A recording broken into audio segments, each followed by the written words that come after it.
논란의 중심에 선 사건들을 과학적인 시각으로 날카롭게 해부해봅니다. 사이언스톡의 이시연입니다. 여러분, 영화나 음악 좋아하시죠?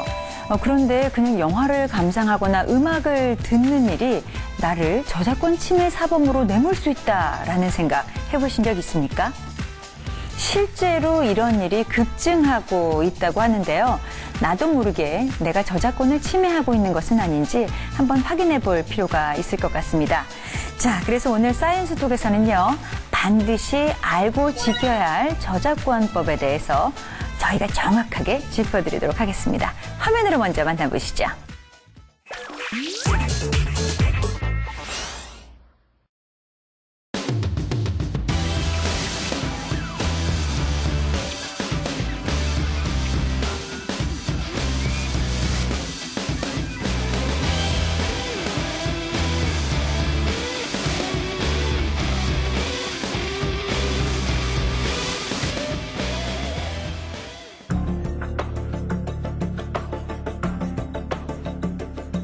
정말 태어나서 경찰서에서 전화 받은 게 처음이니까 정말 죽는 줄 알았어요. 밥도 안 넘어가고 어떻게 해야 될지도 모르겠고 막막하더라고요.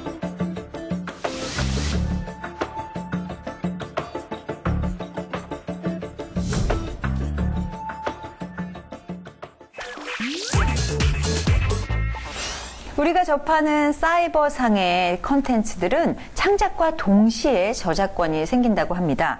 이해하기 쉬운 몇 가지 사례를 통해서 사이버 저작권에 대해서 알아보도록 하겠습니다. 오늘 설다혜 기자와 함께합니다. 안녕하세요. 안녕하세요. 네. 얼마 전에 가수 김장훈 씨가 SNS에 영화를 다운받았는데 아랍어가 자막이다 뭐 이런 말을 올렸다가 불법이다 합법이다 논란이 된 사건이 있었죠? 어떻게 된 사건입니까? 가수 김장훈 씨가 영화 테이큰3를 다운받았는데 자막이 아랍어로 돼 있다. 그래서 집중이 되지 않는다라는 글을 트위터에 올렸습니다. 근데 이게 사건의 발단이 됐는데요. 트위터를 본 일부 네티즌들이 이제 불법 다운로드를 한 것이다라는 의혹이 제기한 겁니다. 근데 이에 김장훈 씨는 아니다. 나는 돈을 주고 받은 합법적인 콘텐츠다라고 맞대응했습니다. 그런데 얼마 시간이 지나지 않아서 이 수입 배급사 측에서 우리는 아랍어로 된 콘텐츠를 배포한 적이 없습니다라고 해서 이제 논란이 일파만파로 커졌죠. 결국 이제 김장훈 씨가 사죄를 하면서 끝나긴 했는데 이 김장훈 사태를 본 청년단체였죠. 자유청년연합이 김장훈 씨를 고소했습니다. 네. 그 저작권법 위반이었죠. 네. 결론이 어떻게 났을 것 같으세요? 글쎄요, 어떻게 됐을까요? 저도 궁금하네요. 이 저작권법은 피해를 입은 당사자가 직접 고소를 해야지만 해당되는 친고죄에 해당됩니다. 네. 근데 배급사 측에서 이건 법적으로 조금 처벌을 원하지 않는다라고 해서 일단락이 됐는데요. 그런데 김장훈 씨가 처벌받지 않은 이유는 한 가지가 더 있습니다. 네. 바로 저작권 30조항에 해당되는 내용인데요. 이 저작권법 30조항을 보면 이제 영리의 목적이 아닌 개인적으로 좀 소장하고 개인적인 보기 위해서 다운로드 받은 것은 저작권 침해에 해당되지 않는다라고 나와 있습니다. 그런데 처벌받는 사람은 따로 있습니다. 네. 바로 김장훈 씨가 다운로드를 받을 수 있도록 업로드를 한 사람은 처벌을 받게 되는데요. 이 배급사에서 고소를 하게 되면 이 업로드는 5년 이하의 징역 또는 5천만 원 이하의 벌금을 물게 된다고 합니다. 그렇군요. 근데 아랍어가 자막에 있다 그러면 이거 좀 수상하다라는 생각은 들 것 같아요. 그렇죠. 저도 그럴 것 같아요. 합법 같지는 않을 것 같아요. 네. 근데 이제 김장훈 씨 입장에서는 돈을 주고 구입을 했는데 이게 왜 불법이냐 이렇게 생각하시는 네티즌 분들은 좀 계실 것 같거든요. 어떤 게 불법이고 어떤 게 합법인 건가요? 류시연 씨도 받아보신 적 있지 않으신가요? 저도 당연히 있죠. 일정 금액을 주고 받으신 건가요? 그렇습니다. 네. 대다수의 사람들이 보통 이렇게 금액을 내고 지불했다고 하면 아 이건 불법이 아니야라고 생각하기 마련인데요. 근데 중요한 것은 내가 지불한 돈이 얼마인지가 아닌 지불한 돈이 누구에게 돌아가느냐입니다. 만약에 배급사에서 정식으로 허락을 받은 콘텐츠라면 네. 웹하드 업체에서 그 수익을 일정된 수익을 다시 배급사 쪽으로 돌려줍니다. 네. 근데 이제 개인이 올린 불법 복제 파일이라면 이 수익이 배급사 측이 아닌 그 개인에게 금전적으로 또는 그 포인트로 대가를 지불하게 되는 거죠. 그럼 이럴 경우에는 이제 불법이 되는 겁니다. 그렇군요. 그러면은 저희가 왜 아는 큰 포털 사이트 같은 곳에서 다운받을 때 있잖아요. 이럴 때는 적지 않은 금액을 지불하는데 이럴 때는 이거는 합법인가요? 뭐 네이버나 다음 같은 이 큰 포털 같은 경우에는 이런 규정들이 잘 지켜지고 있고요. 심지어는 플레이어에서 뭐 다른 플레이어에서는 재생이 안 되게끔까지 하고 있으니까 안심하셔도 될 것 같습니다. 그렇군요. 그렇지 않고 뭐 작은 다운로드 사이트에는 그것이 누구한테로 가는 것인지를 확인하고 가는 게 좋겠네요. 네, 그럴 때는 이제 제휴 콘텐츠라고 이제 명시돼 있어요. 그러니까 다운로드 받으실 때에는 제휴 콘텐츠가 꼭 명시돼 있는지를 확인하고 받으시는 게 좋고요. 한 가지 더 말씀드리자면 개봉되지 않은 영화들 있잖아요. 네. 개봉되지 않은 영화는 다운로드 받는 것 자체로서 처벌을 받을 수 있기 때문에 그 점도 유의하시는 게 좋을 것 같습니다. 네, 알겠습니다. 자, 그 다음에는요, 저 이것 좀 여쭤보고 싶었어요. 음란물이라는 거 있잖아요. 그러니까 음란물이라고 하면은 뭐 이렇게 성적인 것만 이야기하는 건가요? 성적인 걸 포함해서 아니면 좀 과격하거나 이런 것까지 포함된다고 볼 수 있는데요. 네. 문제는 이런 음란물도 저작권법의 보호를 받을 수 있다는 겁니다. 아, 그러니까 음란물도 마치 똑같이 다른 어떤 영화나 동영상과 같은 권리를 가진다는 말씀이네요? 네, 그렇습니다. 이제 음란물도 저작권이 있고 저작권법의 보호를 받을 수 있는 겁니다. 그래서 일본 같은 경우는 이를 이용해서 일본의 음란물에 대한 저작권을 강력하게 주장하고 있는데요.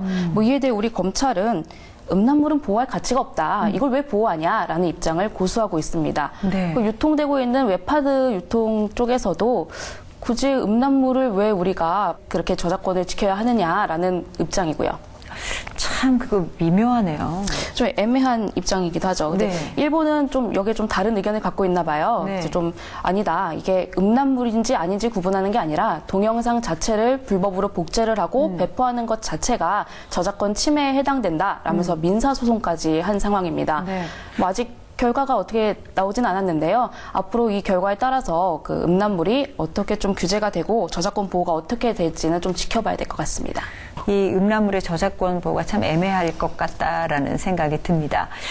근데 이렇게 영상이나 음악을 올리시는 분들 중에 요즘 블로그를 하시는 분들이 많으니까 블로그에 올리시는 분들 꽤 많거든요. 근데 가끔은 이렇게 딱 들어가 보면 뭐 동영상은 어찌 저작권의 문제가 되어 삭제되었습니다. 뭐 이런 것도 있고 그래요. 맞아요. 이건 어떻게 되는 건가요? 그 저작권이라는 게 그 뭐 유명한 작가의 작품에만 해당되는 것이 아니라서요. 그 개인적인 창작물이라면 모두 다 저작권을 가질 수 있습니다. 네. 이 때문에 개인 블로거가 주의해야 될 사항이 좀 있는데요. 네. 뭐 예를 들면 음악 같은 경우 있잖아요. 뭐 CD나 음원을 내가 구매했는데 감상의 목적이 아닌 뭐 좀 상업적으로 이용을 한다던가 이러면 무조건 저작권법에 침해가 되는 거고요. 네. 그 링크도 좀 주의해야 할 점이 있는데 링크를 딱 걸었을 때 해당 페이지로 이동하는 건 가능하지만 해당 게시물이 바로 나올 경우에는 침해에 해당된다고 합니다. 이런 부분도 좀 주의를 하셔야겠죠? 이 블로그에는 개인적으로 올리시는 분들이 많으니까 이 부분은 조금 주의를 해서 지켜보셔야 할 것 같다라는 생각이 듭니다.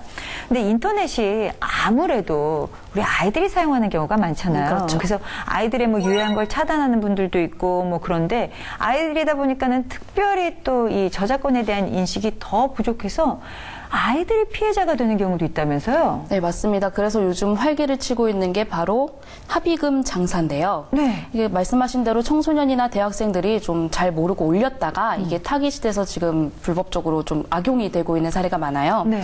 실제 2000년대 초반에서는 한 청소년이 이 합의금 장사에 타깃이 됐다가 혼자 끙끙 앓았다고 해요.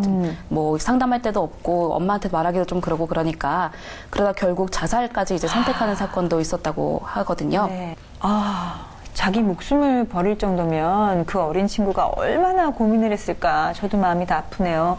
그런 일이 있어서는 안 되는데. 아니, 그 친구들 이용해서 어떻게 악용을 하는 건데요? 네, 이 합의금 장사가 뭐냐면 이 저작권법을 당신이 위반했습니다라고 형사 고소를 한 뒤에 합의를 해줄 테니까 금품을 내놔라. 네. 일정 금액을 주면 내가 너를 합의해주겠다라고 말하는 건데요.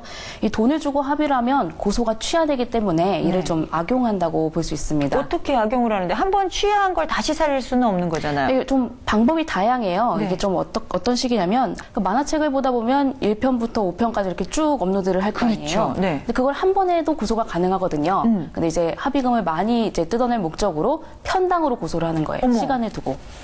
그러면 이 친구는 1편부터 5편까지 다 받았는데 처음엔 1편이라고 그래서 합의하고 그 다음에 야, 너 2편도 받았잖아 하면서 또 합의하고 그렇죠. 이런. 계속 이렇게 합의금을 늘려갈 목적으로 시간을 두고 계속 이렇게 협박을 한다고 볼 수 있는 거죠. 야, 어른들이 이렇게 나쁘게 하면 안 될 것 같은데 그렇다면은 이런 그 나쁜 일로부터 우리 아이들을 뭐 좀 보호할 방법 같은 건 없습니까? 안 그래도 그런 뭐 제도가 2009년에 있었어요. 네. 그러니까 전적이 없는 학생이 그 저작권에 대한 침해를 발생을 했을 때 한 번 정도는 조금 조사 없이 좀 각하를 해주는 네. 저작권 침해 고소사건 각하 제도라는 게 있었는데요. 네.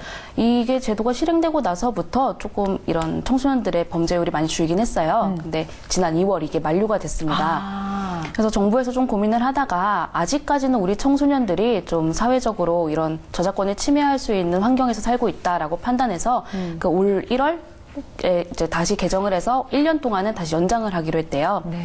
그래서 청소년들도 이제 과도한 합의금을 요구받고 있거나 아니면 이런 저작권 분쟁에 노출돼 있을 때에는 뭐 주저하지 말고 한국저작권위원회로 전화를 해서 상담을 받아보는 것도 좋은 방법이라고 할 수 있겠네요. 네. 그 우리 부모님들께서 그리고 선생님들께서 아이들에게 이러한 것을 미리 좀 알려주셔서 아이들이 혼자만 끙끙 앓는 일이 없도록 해주시는 게 최우선일 것 네, 같습니다. 이 컨텐츠의 다양한 개발을 위해서는 저작권법이 꼭 필요합니다. 하지만 이게 모르고 당하면 안 되는 거라서 이 침해하지 않고 유용하게 사용할 수 있는 그런 방법 같은 거 있을까요? 사이트를 돌아다니다 보면 이 저작권 찾기라는 사이트가 있어요. 네. 이제 이 사이트에 들어가서 이용 승인 신청을 하면 합법적으로 제가 그 콘텐츠를 사용할 수 있게 되는 경우도 있고요. 아예 이런 저작권이 없는 그런 사이트도 있으니까 그런 자유로운 사이트를 사용하시는 것도 무방합니다.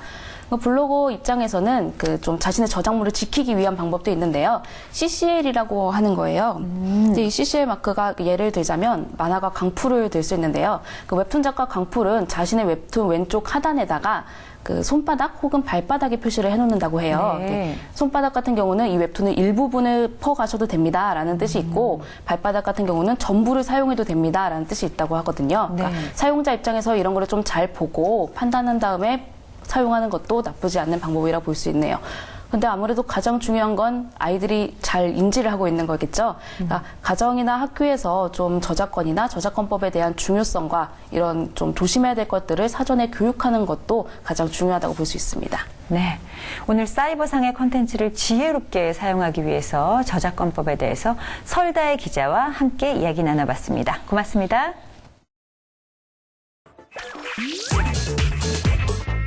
네, 디지털 시대에 쏟아지는 불법 콘텐츠, 특별사법경찰관과 자동 차단 장치를 통해서 당국에서는 단속을 하고 있다고 하죠. 그런데 인터넷이란 곳 자체가 무한하다 보니까요. 실제로 모든 것을 단속하는 것이 쉽지가 않고요. 또 이 처벌 수준도 피해 당사자 입장에서 생각하기에는 미미한 수준이라고 합니다. 그리고 오늘 여러분들 얘기 들어보신 것처럼 민감한 사안이다 보니까요. 결국은 우리 스스로가 보다 성숙한 저작권, 문화 인식을 갖는 것이 중요한 것이 아닌가 생각이 듭니다.